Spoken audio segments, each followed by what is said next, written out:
Baik, bismillahirrahmanirrahim.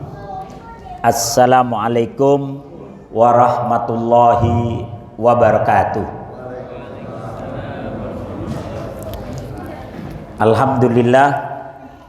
Alhamdulillahilladzi arsala rasulahu bil huda wa dinil haqq liyudhhirahu 'alad dini kullihi wa kafa billahi syahida.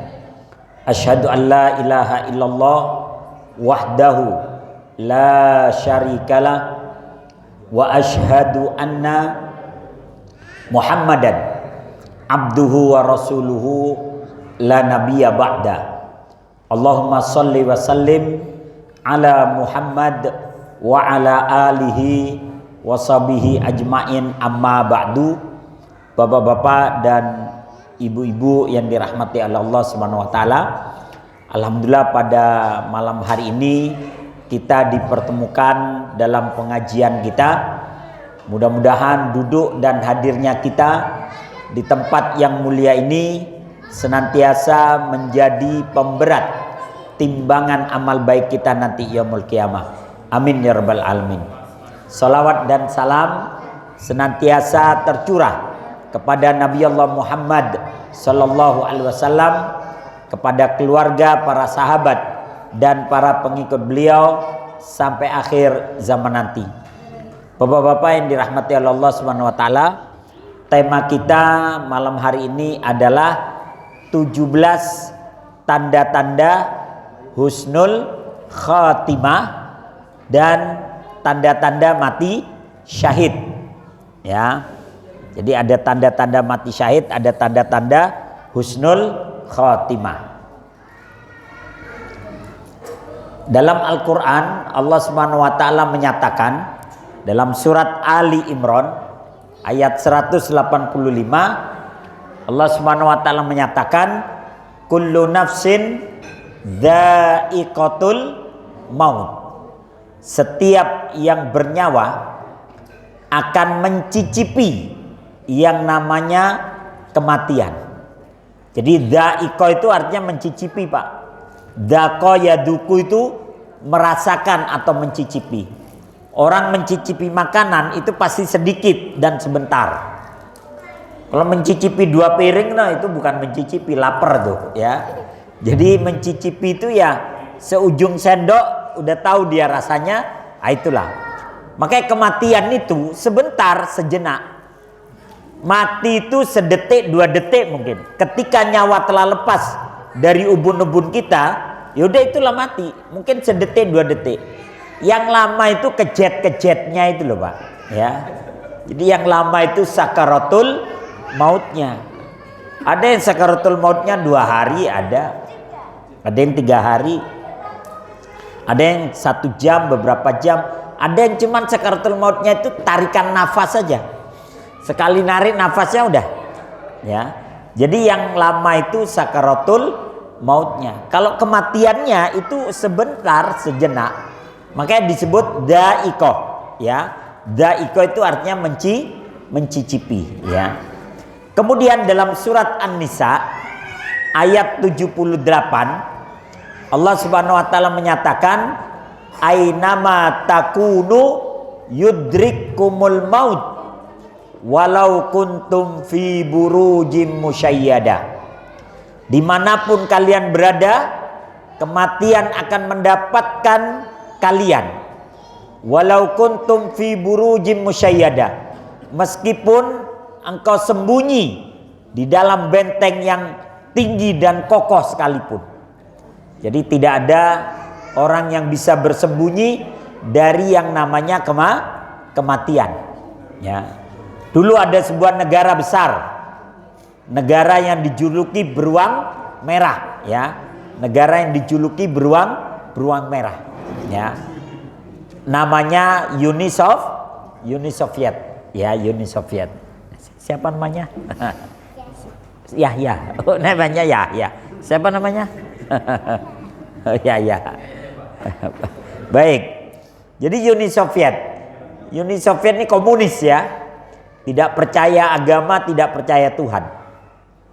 Nah, ketika presidennya sakit, Waktu itu presidennya orang Garut, Cecep Gorbachev, ya. Oh, Michael Gorbachev ya. Ketika sakit dia ditaruh dalam ruangan kaca, Pak. Dengan CCTV yang luar biasa, dengan penjagaan yang ketat, bersenjata lengkap. Mati juga itu, Pak. Ya, Gorbachev itu mati juga akhirnya. Padahal udah dijaga dengan CCTV, kaca anti peluru, penjaga dengan persenjata lengkap, mati juga. Dicek di CCTV-nya nggak kelihatan tuh malaikat mautnya. Akhirnya mereka mengatakan begini, kita ini nggak percaya Tuhan, tapi kita percaya sama malaikat maut. Ya. Buktinya mati tuh ya Gorbachev. Nah nih. Jadi ya seperti itulah. Jadi aina matakunu yudrikumul maut. Dimanapun kalian berada, kematian pasti akan mendapatkan kalian. Walau kuntum fi burujim musyayyadah. Walaupun kalian sembunyi di dalam benteng yang kokoh sekalipun. Ya. Kita adalah musafir yang berkendara di atas punggung usia. Jadi setiap kita adalah musafir yang berkendara di atas punggung usia, di mana usia kita terus melaju menuju sebuah pintu, dan pintu itu adalah namanya kematian. Ya.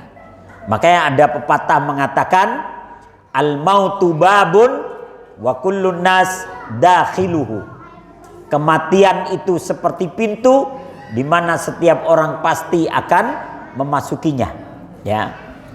Setinggi apapun kita terbang, sedalam apapun kita menyelam, sejauh apapun kita pergi, sekeras apapun usaha kita, tetaplah masa depan kita yang pasti adalah mati. Jadi masa depan yang tidak pernah diharapkan itu adalah kematian. Tapi itu pasti, setiap kita pasti akan mengalami. Ya. Pepatah Arab mengatakan, wa idzal maniyatu ansyabat adfaraha alfaita kulla tamimatin la tanfa'u. Ya. Wa idzal maniyatu, apabila kematian telah menancapkan kuku-kukunya, alfaita kulla tamimatin la tanfa'u. Engkau memiliki 1000 jimat pun tidak akan berlaku. Boyok dia pakai 1 juta jimat juga nggak berlaku. Pak, kita pernah mendengar Pak, orang sakti namanya si Pitung mati juga Pak. Ya, di Madura ada orang sakti ditembak Belanda gak apa-apa katanya, namanya Sakera, mati juga. Brahma Kumbara Pak, mati Pak. Mak Lampir mati, ya. Siapa? Jaka Sembung mati. Siapa orang sakti? Nggak ada, semuanya mati. Ya, walaupun dia punya 1000 jimat, kalau sudah waktunya mati, dia pasti mati. Ya, kan suka ada orang sakaratul maut ini udah 3 hari, 5 hari, suka ada yang ngomong, Pak Ustadz, susah matinya, mungkin punya ilmu kali. Coba dipukul pakai daun kelor, mungkin biar ini. Ya kalau pakai daun kelor kelamaan, pakai besi cepet. Ya, kadang seperti itu. Jadi nggak ada, belum ajalnya aja, belum ajalnya. Orang punya ilmu kayak apapun, kalau waktunya mati ya mati. Ya, nah ini. Kemudian seringkali kita berpikir untuk hidup enak, tapi jarang sekali kita berpikir untuk mati enak. Ya, kita semua kalau ditanya bagaimana nanti ke depannya, pingin hidup enak, tapi gak ada saya pingin mati enak gitu. Maksudnya matinya itu dimudahkan oleh Allah. Nah, untuk mati enak ya harus dari sekarang udah dipersiapkan, tidak ujuk-ujuk begitu. Ya, kita boleh ngiri sama Ustadz Yahya Waloni, ya, lagi khutbah Jumat meninggal. Kita boleh ngiri sama almarhum Ustadz Insan Mokoginta, lagi sholat sunnah, habis sholat maghrib, lagi tahiyat, jatuh, meninggal. Yang seperti itu gak bisa disetting sama kita. Ya, gak bisa. Itu kembali kepada kebiasaan, ya. Maka ada 17 tanda-tanda yang mengisyaratkan bahwa seseorang itu mati dalam keadaan husnul khotimah, ya. Yang pertama, tanda-tanda yang pertama husnul khotimah, mengucapkan syahadat ketika akan mati, ya. Man qala la ilaha illallah akhiru kalamihi la ilaha illallah dakhalal jannah. Siapa yang akhir hayatnya dia mengucapkan la ilaha illallah, ya, maka dia akan masuk ke dalam surga. Baik syahadatnya hanya la ilaha illallah saja atau lengkap la ilaha illallah Muhammadur Rasulullah. Maka siapa yang ketika wafat, sebelum wafat dia mengucapkan ini, dakhalal jannah, kata Nabi, pasti masuk surga. Walaupun dalam hadis yang lain disebutkan ala makana minal amal, walaupun amal-amal yang lain tetap akan dihisab, tapi dia sudah dipastikan nanti akan masuk ke dalam surga, ya. Hadis riwayat Imam Hakim, Ahmad dan Ibnu Majah, ya. Yang kedua, tanda-tanda husnul khotimah, mati dengan keringat di dahi. Jadi kalau ada orang meninggal dahinya keringatan, itu tanda-tanda husnul khotimah. Tapi jangan kita mengambil pemahaman sebaliknya. Ada orang mati nggak keringatan, wah suul khotimah ini, jangan. Kalau rumah sakit sekarang AC-nya kenceng, Pak, ya, bisa nggak keringetan itu, ya. Kenapa? Justru kedinginan gitu, ya. Tapi di antara tanda-tanda husnul khotimah adalah mati dengan berkeringat di dahi. Ketika Abu Salamah, sahabat Nabi yang bernama Abu Salamah wafat, Nabi melihat jidatnya itu berkeringat gitu. Sehingga kemudian Rasulullah SAW menyatakan, innal mu'min yamutu bi'arakil jabin. Sesungguhnya seorang mukmin itu wafat dengan keringat di dahinya. Maka Nabi kemudian mencium kening Abu Salamah, ya. Jadi di antara tanda-tanda husnul khotimah berkeringat ketika wafat, ya. Tapi sekali lagi jangan diambil pemahaman sebaliknya, ya. Nah ini hadis diriwayatkan Imam Ahmad, An-Nasai dan Al-Hakim. Kemudian tanda husnul khotimah yang ketiga, mati pada malam Jumat atau siangnya. Nah, disebut malam Jumat itu kan Kemis Maghrib, ya, Kemis Maghrib tuh, ya, Kemis Maghrib sampai besok Jumat asar, ya, asar menjelang Maghrib. Itu waktu-waktu hari-hari yang baik, ya. Kata Nabi, man mata lailatal jum'ah au fi nahariha dakhalal jannah. Siapa yang mati mata ala husnil khotimah, siapa yang mati pada malam Jumat atau pada siang harinya, maka dia mati dalam keadaan husnul khotimah, ya. Tapi dalam kondisi kita beriman, ya, malam Jumat tapi matinya di diskotik, ya, naudzubillahi min dalik. Jadi semua harus ketemu dengan perangkat-perangkat lainnya. Gak hanya ngandelin malam Jumatnya atau hari Jumatnya, tapi dia harus dalam keadaan beriman dan dalam keadaan tidak bermaksiat kepada Allah Subhanahu wa taala, ya.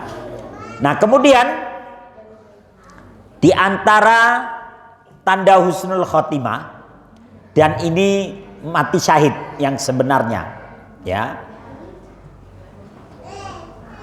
Mati syahid atau terbunuh di medan perang itulah setinggi-tingginya mati syahid. Sebenar-benarnya mati syahid yang ini, mati dalam kondisi perang, dalam keadaan melawan musuh-musuh Allah. Keutamaannya orang yang mati syahid, begitu dia mati syahid semua dosanya dihapuskan, ya. Begitu dia mati syahid udah dijamin masuk surga. Begitu dia mati syahid rohnya langsung diletakkan dalam tembolok-tembolok burung yang berwarna hijau burungnya dan berterbangan di taman-taman surga. Jadi orang mati syahid itu tidak berada di alam barzah, Pak. Tidak berada di alam kubur, tapi dia diletakkan dalam tembolok-tembolok burung yang berterbangan di surga. Itu orang yang mati syahid. Kemudian orang yang mati syahid ini mati syahid sebenarnya. Dia diberikan hak untuk menolong 70 anggota keluarganya. Walaupun 70 anggota keluarganya udah masuk neraka, dia punya hak untuk mengangkatnya ke dalam surga. 70. Ya, ini orang yang mati syahid yang sebenarnya. Kemudian orang yang mati syahid sebenarnya yang mati dalam keadaan perang, dia akan dinikahkan dengan 72 bidadari. Ya, 72 bidadari. Gimana Pak? Siap syahid nih? 72 bidadari. Ya, bidadari itu Pak, Masya Allah ya. Bidadari itu Luna Maya, Tamara Blessingki melewat Pak. Lewat aja, lewat gitu ya. Ya. Kalau manusia kita ini diciptakan dari tanah. Malaikat diciptakan dari cahaya. Jin diciptakan dari api. Bidadari diciptakan dari za'faron. Za'faron itu minyak wangi terwangi yang ada di surga. Makanya bidadari itu gak kentut, gak ya. Kalau manusia dunia kan secantik-cantiknya kentut bau Pak. Bidadari gak wangi. Kenapa? Bahannya adalah za'faron, minyak wangi terwangi yang ada di surga. Za'faron. Kalau di kita sebutnya safron. Ya, kan ada itu bunga safron ya, yang merah-merah itu. Itu asal kata dari za'faron. Walaupun itu bukan za'faron. Ya, tapi setidaknya safron itu punya khasiat banyak gitu loh. Nah, bidadari itu dari za'faron. Orang yang mati syahid dia akan dinikahkan dengan 72 bidadari. Kemudian orang yang mati syahid dia akan memakai mahkota. Mahkota namanya mahkota yakut. Ya, mahkota yakut. Jadi dulu yang mantan menteri agama itu yakut itu mahkota. Cuman kurang dipoles saja gitu ya. Ya. Permata yakut itu permata yang berwarna biru. Kebiru-biruan. Yakut. Oh ini bukan yakut. Kalau ini marjan ya. Kalau permata marjan warnanya kemerahan sama kehijauan. Itu marjan ya. Tapi ini marjan-marjanan ya. Bukan marjan beneran ya. Makanya marjan itu konsepnya kalau nggak merah hijau. Yang merah koko pandan, yang hijau melon ya.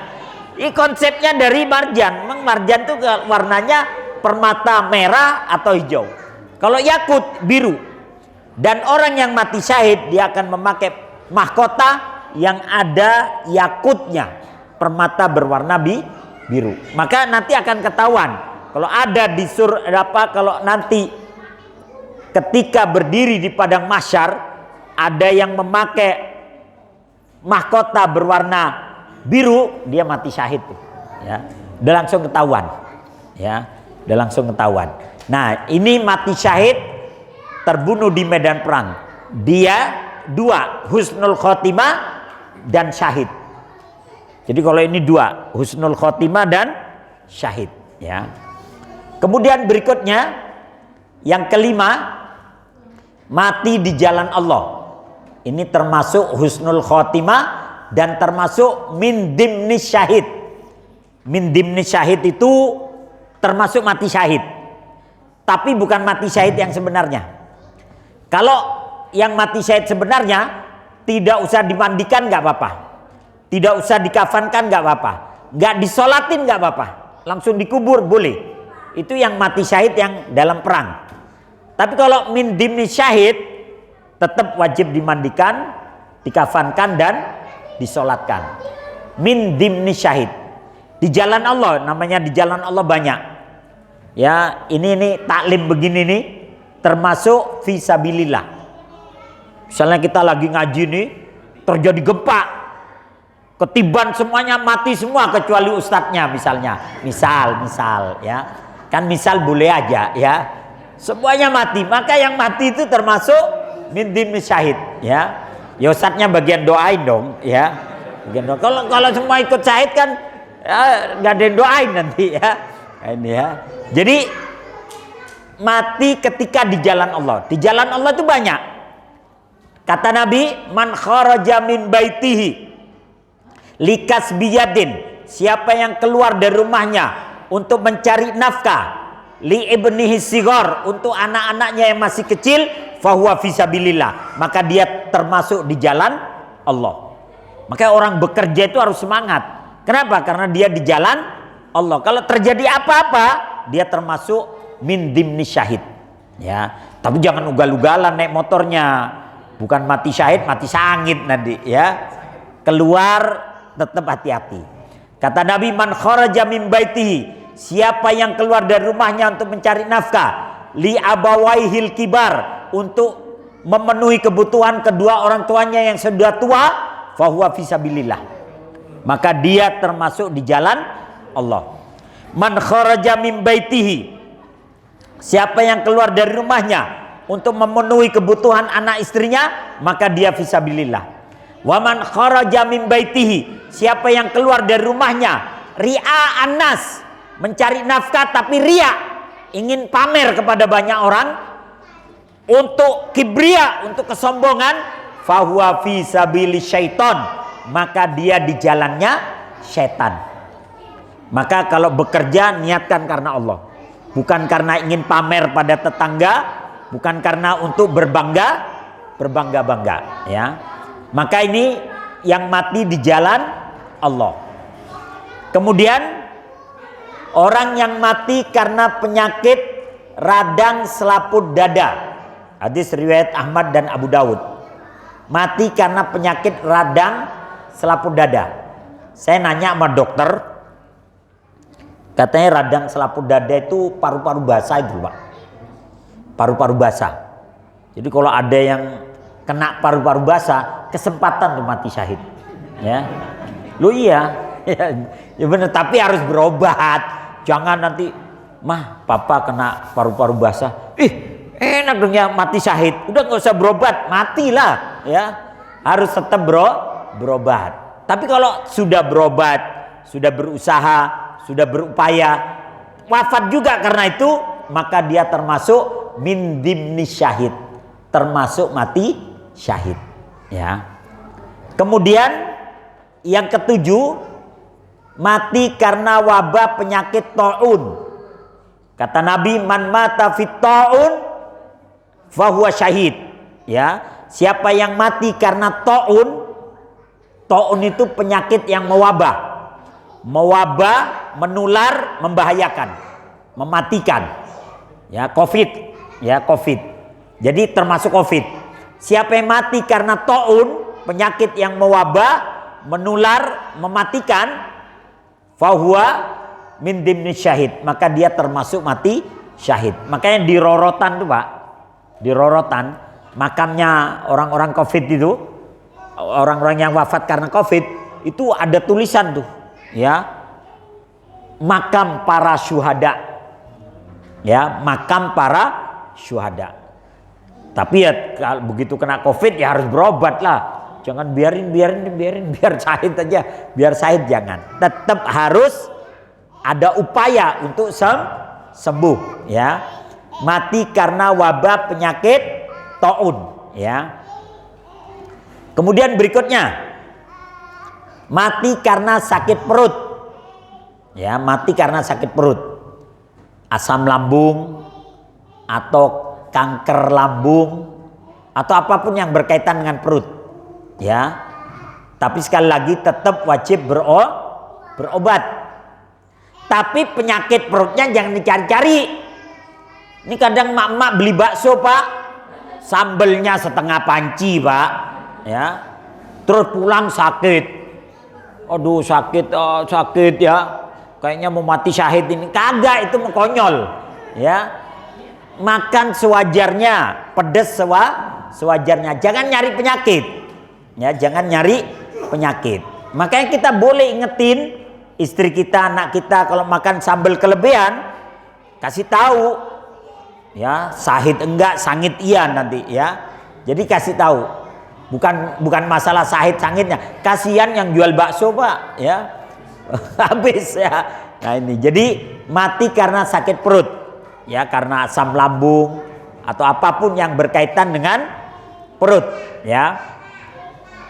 Kemudian berikutnya yang ke-9, yang termasuk min dimnis syahid, termasuk mati syahid, orang yang mati karena tenggelam. Kata Nabi, man mata fi gharid fahuwa syahid. Siapa yang mati karena tenggelam, maka dia termasuk mati syahid. Makanya Pak, kalau ada pemimpin dolim tenggelam, tolongin cepetan, ya. Kalau ditanya kenapa kamu nolongin saya padahal saya dolim, biar situ nggak mati syahid, ya. Enak aja lu dolim syahid lagi, ya. Jangan, ya, tolongin, ya.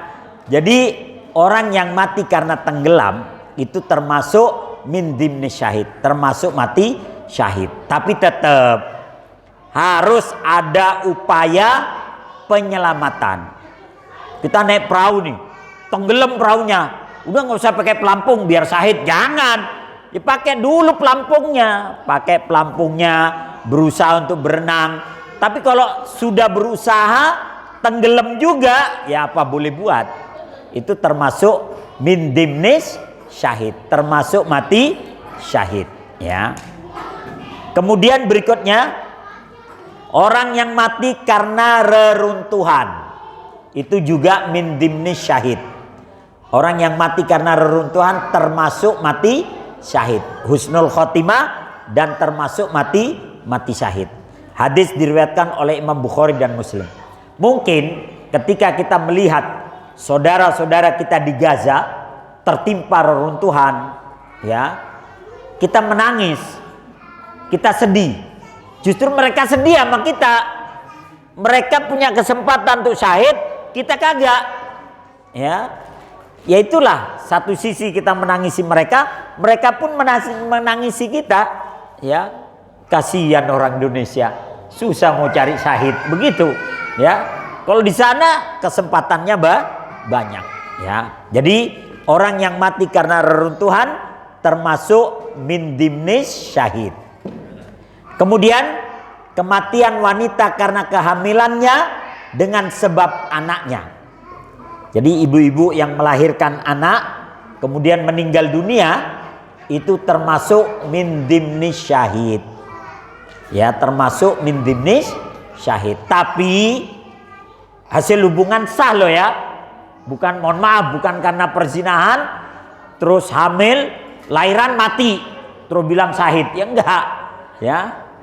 Harus karena memang sah, ya, karena memang sah. Jadi kematian wanita karena kehamilannya dengan sebab anaknya. Nah, makanya seorang wanita yang melahirkan putra putrinya itu taruhannya antara hidup dan mati, ya. Tapi kalau sesar kayaknya ini aman aja kayaknya, Pak, ya. Wallahu a'lam deh, ya. Kayaknya sesar gampang amat gitu, wallahu a'lam deh, ya. Tapi kalau yang ngeden itu loh, Pak, ya. Yang ngeden itu antara hidup dan mati, wallahu a'lam bishawab. Nah, kemudian orang yang mati karena penyakit TBC. Jadi kalau tadi paru-paru basah itu basah, kalau TBC ini kering. Ya, kering, tapi menular juga, ya, menular. Maka orang yang terkena penyakit TBC, ya, dan mati karena itu, maka dia min dimnis syahid, termasuk mati syahid, ya. Tapi sekali lagi tetap wajib dimandikan, dikafankan, dan disolatkan. Nah, kemudian mati dalam membela agama atau nyawanya. Kata Nabi, man mata difa'al lidinihi fahuwa syahid. Siapa yang mati karena membela agamanya, maka dia termasuk mati syahid, ya. Wa man mata li irdihi fahuwa syahid. Barang siapa yang membela kehormatan dirinya atau nyawanya, maka dia termasuk mati syahid. Misal kita naik motor, ada begal nih. Kita punya kemampuan untuk melawan. Kayaknya 2 orang ini bisa kita lawan. Kita lawan, kemudian kita mati, maka kita termasuk mati syahid. Atau kalaupun kita melawan begalnya yang mati, maka kita dapat pahala, mereka neraka. Cuman kalau di sini kalau begalnya mati kita di penjara, Pak. Ya. Harusnya kita yang bisa ngelain begal jadiin Avenger harusnya, Pak ya. Wah, Avenger nih, Kapten Indonesia nih gitu kan. Tapi kagak, justru kadang di penjara. Kayak di Tangerang tuh ada seorang pemuda, ada maling mau nyolong kambingnya, berantem sama malingnya mati, di penjara dia, Pak. Ya, itu yang kadang kita bingung gitu. Ya, padahal dalam hukum Islam, orang yang melawan penjahat, kemudian penjahatnya terbunuh, tidak ada dosa bagi kita. Ya, tidak ada dosa. Justru kita dapat pahala, ya. Jadi mati dalam membela agama dan nyawa, ya. Adiknya siapa namanya nih? Adiknya siapa namanya? Iya, cantik ya. Iya, duduk sebelah sini yuk. Sebelah sini duduknya. Sebelah sini yuk. Yuk. Nah, pinter ya. Ya. Baik. Kenapa? Oh, ini ya, sebentar.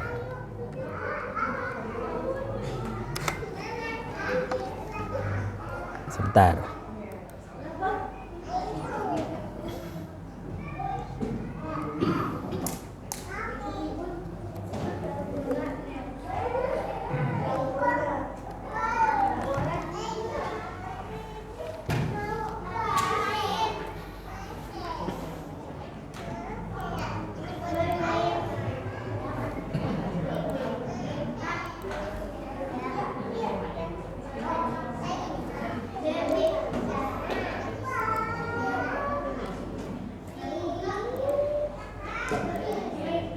Baik, jadi yang ke-13, mati dalam membela agama atau nyawa, ya.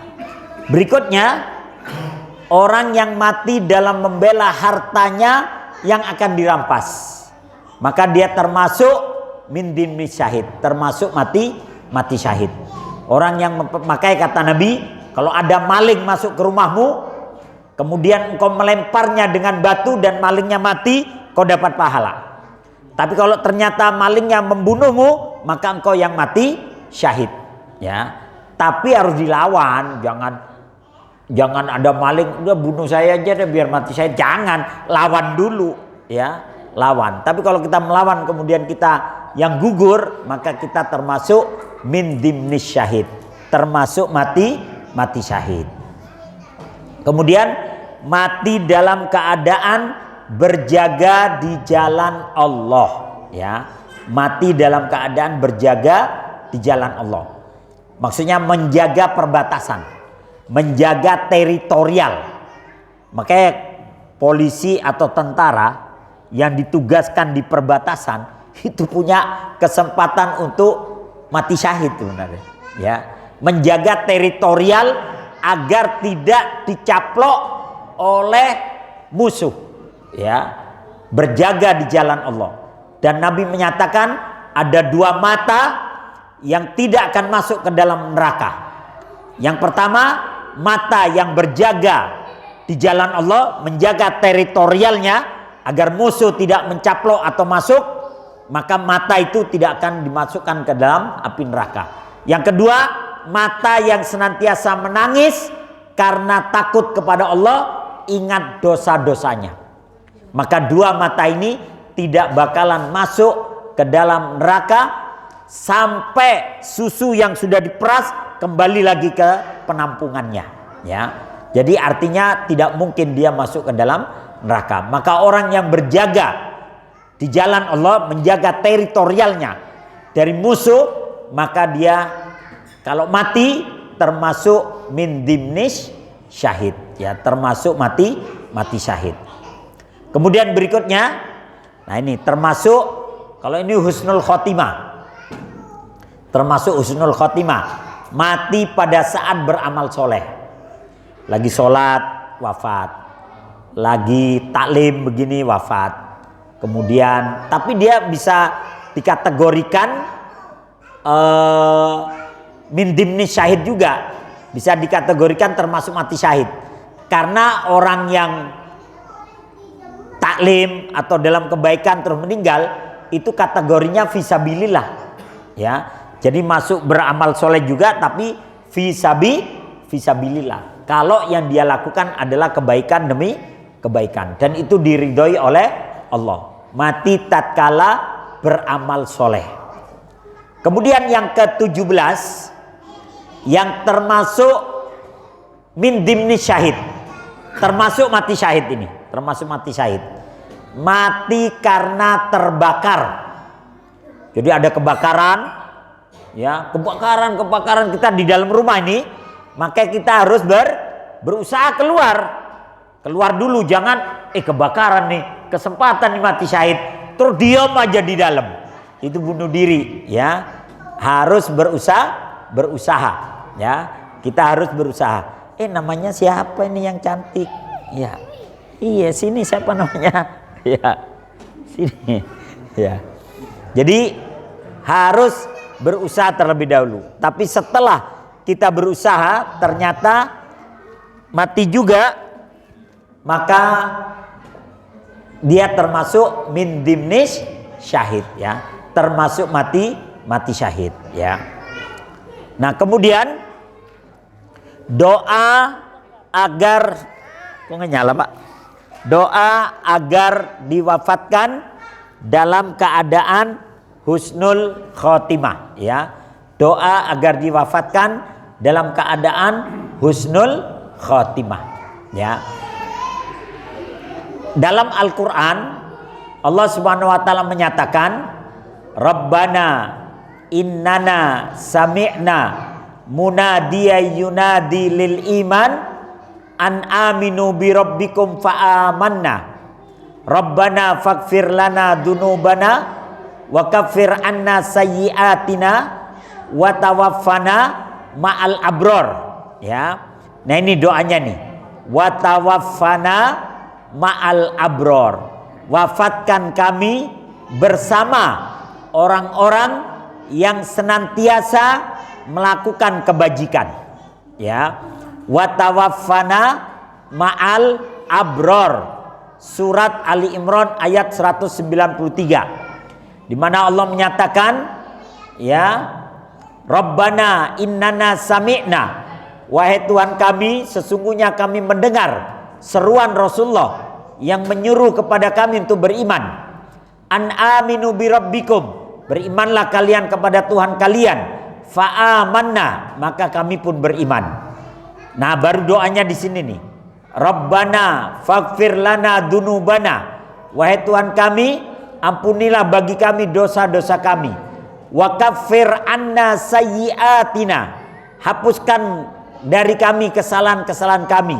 Nah, baru ini wa tawaffana ma'al abror, dan wafatkan kami bersama orang-orang yang senantiasa melakukan kebajikan, ya. Wafatkan kami bersama orang-orang yang senantiasa melakukan kebaikan.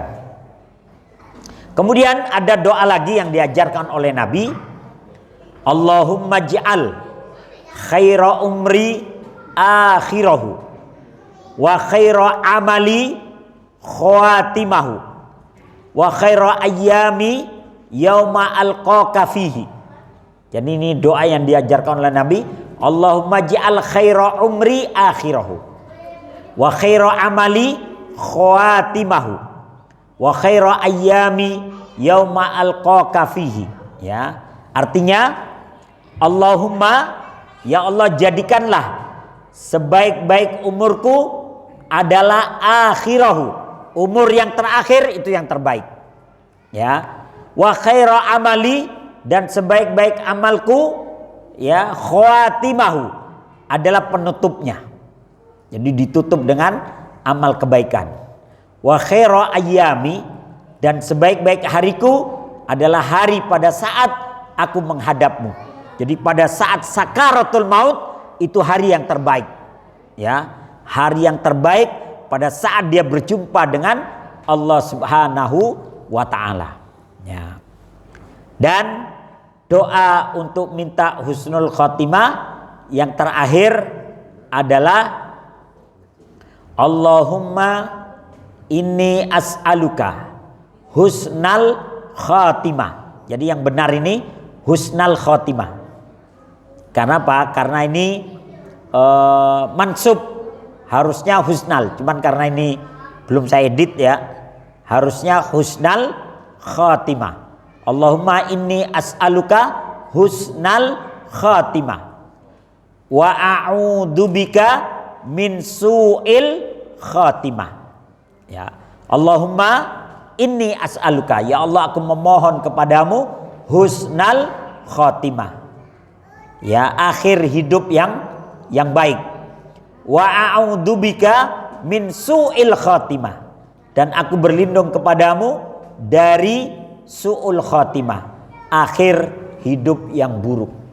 Mudah-mudahan Allah Subhanahu wa taala mewafatkan kita dalam keadaan husnul khotimah dan memudahkan kita pada saat kita mengalami sakaratul maut.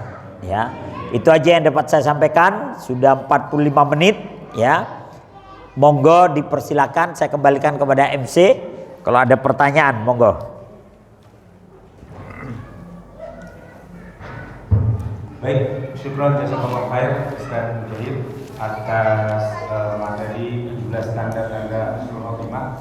Mungkin karena sudah semakin malam, silakan bagi Bapak Ibu yang akan mengajukan pertanyaan dipersilakan. Mungkin dari bapak-bapaknya dulu, silakan. Bapak-bapak. Kayak udah paham kayak. Ustaz, boleh saya ya? Oh iya, monggo. Ustaz, tadi di dalam tanda-tanda nomor 2 atau 3 itu kan salah satunya adalah meninggal di hari Jumat atau malam Jumat atau di hari Jumatnya. Iya. Nah, cuman Ustaz, kalau di Sirah Nabawi itu Nabi itu meninggal di hari Senin. Senin. Nah, Senin.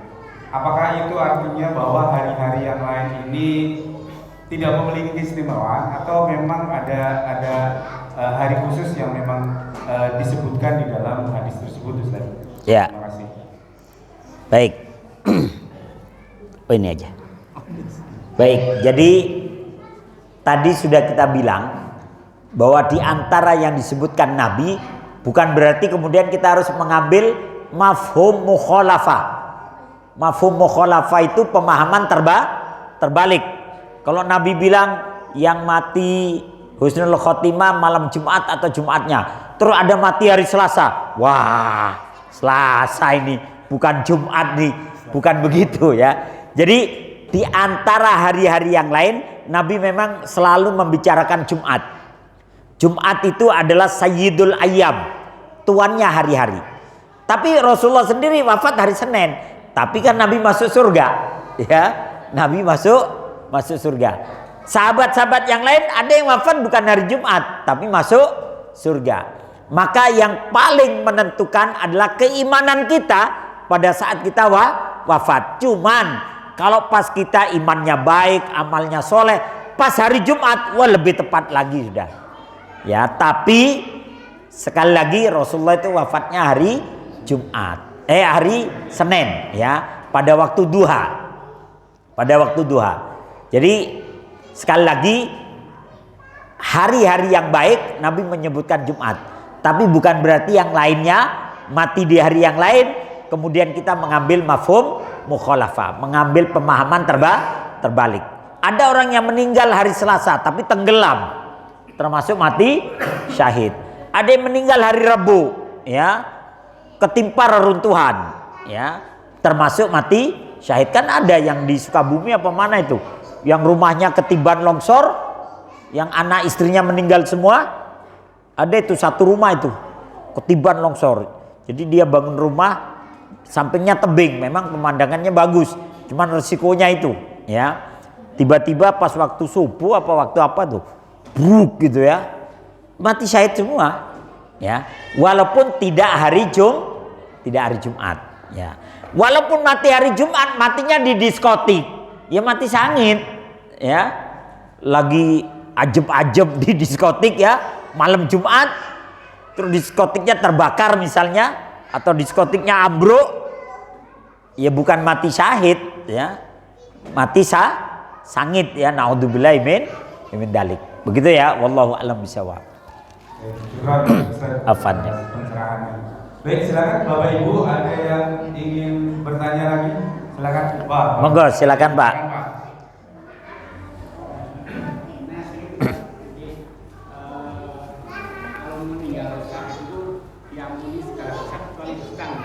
Oh ya ya.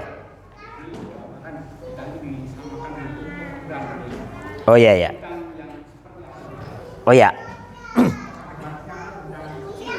Jadi begini. Jadi sebentar ya, kita lihat di sini dulu.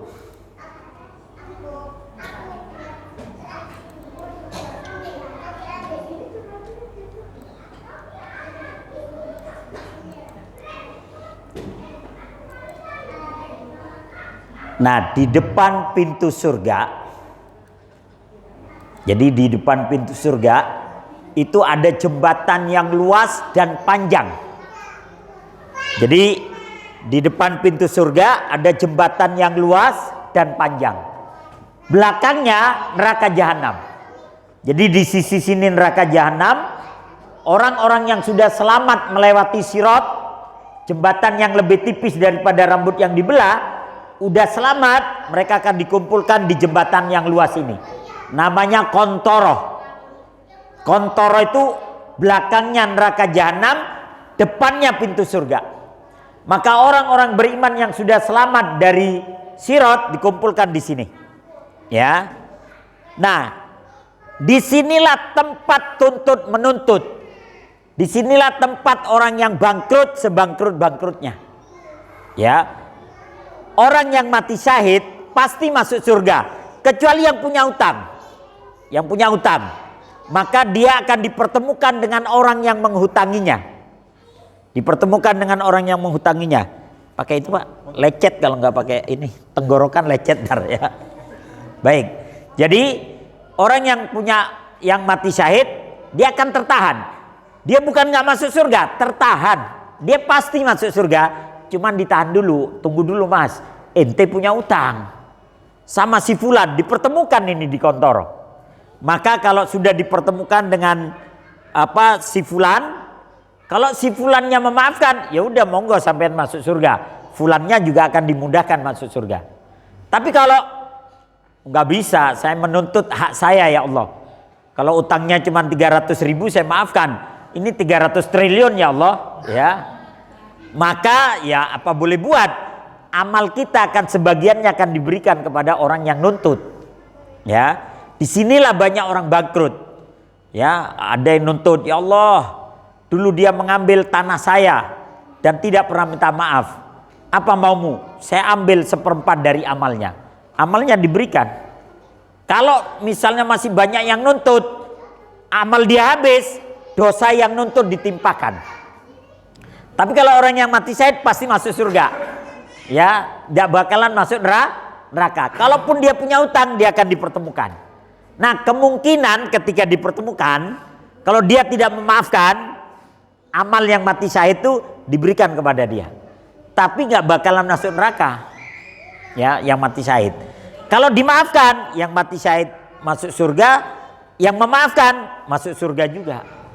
Tergantung orangnya, makanya utang sama orang yang baik ya. Ben gak dikuyo-kuyo gitu ya.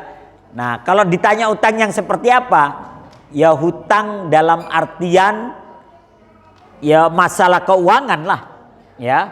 Baik itu yang kecil maupun yang besar. Makanya kenapa kalau ada yang meninggal itu selalu dipesankan kalau ada hutang piutang hubungi keluarganya supaya dibereskan. Kalau misalnya dimaafkan itu jauh lebih baik ya. Ya kalau hutangnya mungkin antara 300.000 500.000 mungkin kita bisa memaafkan. Tapi kalau 300 juta ya tagih Pak ya. Tagih nggak apa-apa, datangi keluarganya. Begitu Pak ya. Wallahu a'lam bishawab. Tapi sekali lagi bukan berarti nggak masuk surga Pak ya, tertahan karena hutangnya. Wallahu a'lam bishawab. Baik, Bapak Ibu silakan, ada lagi satu penanya lagi. Kalau ada dari ibu-ibu, monggo. Kayaknya ibu-ibu udah paham Pak. Atau pahaman ibu-ibu daripada kita. Pak Zain, silakan Pak. Monggo silakan Pak. Tadi kalau yang mungkin yang poin 1 mungkin ya. Poin 1. Iya, untuk membimbing orang tua atau yang sudah memang kondisinya ya mungkin belum pikun tapi mungkin sudah demensia gitu. Jadi Iya. mungkin dengan apa ya, untuk sholat juga sering lupa gitu ya. Nah itu bimbingnya apakah dengan kalimat syahadat diulang-ulang begitu atau bagaimana? Oh ya. Selama masih hidup ya. Ya. Makanya kata Nabi, lakinu mautakum bila ilaha illallah. Ajari orang yang mau meninggal dengan kalimat la ilaha illallah. Jadi walaupun dia belum sakaratul maut, boleh kita bisikan aja.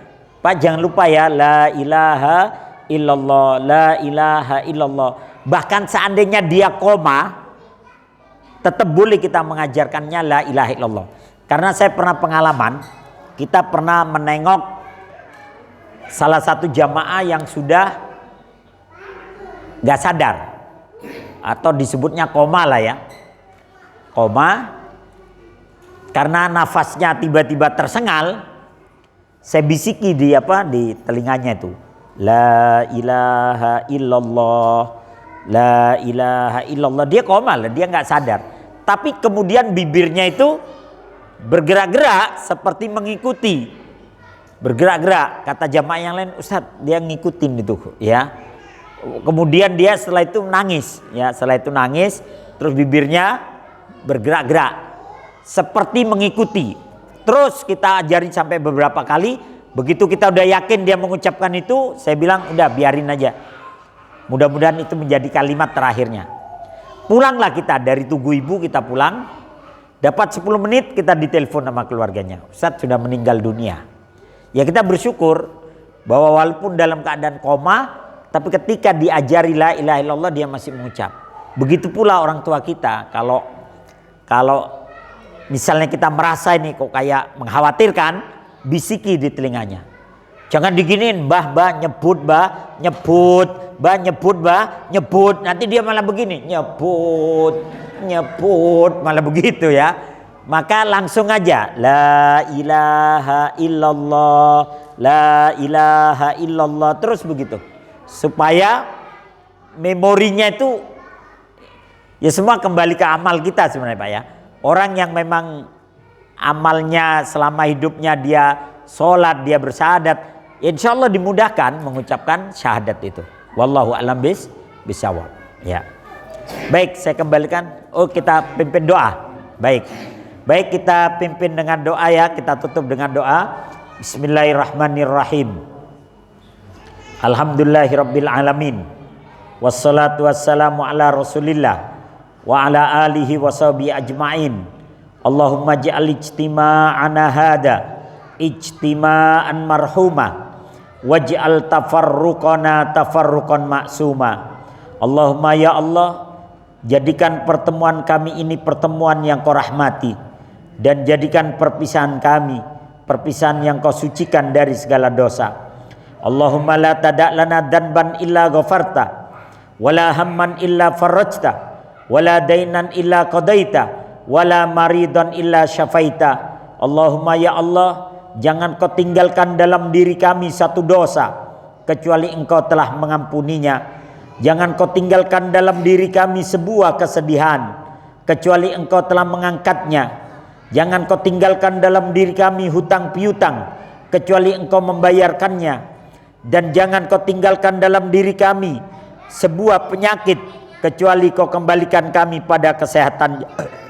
Allahumma ya Allah, inna nas'aluka husnal khatimah wa na'udzubika min su'il khatimah. Allahumma ya Allah, kami memohon kepadamu husnul khatimah dan kami berlindung kepadamu dari su'ul khatimah. Allahumma hawwin alaina fi sakaratil maut wan najata minan nar wal afwa indal hisab.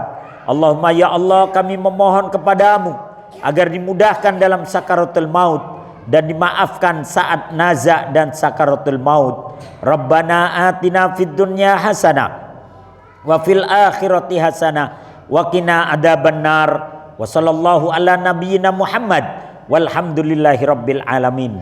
Assalamualaikum warahmatullahi wabarakatuh. Waalaikumsalam warahmatullahi wabarakatuh.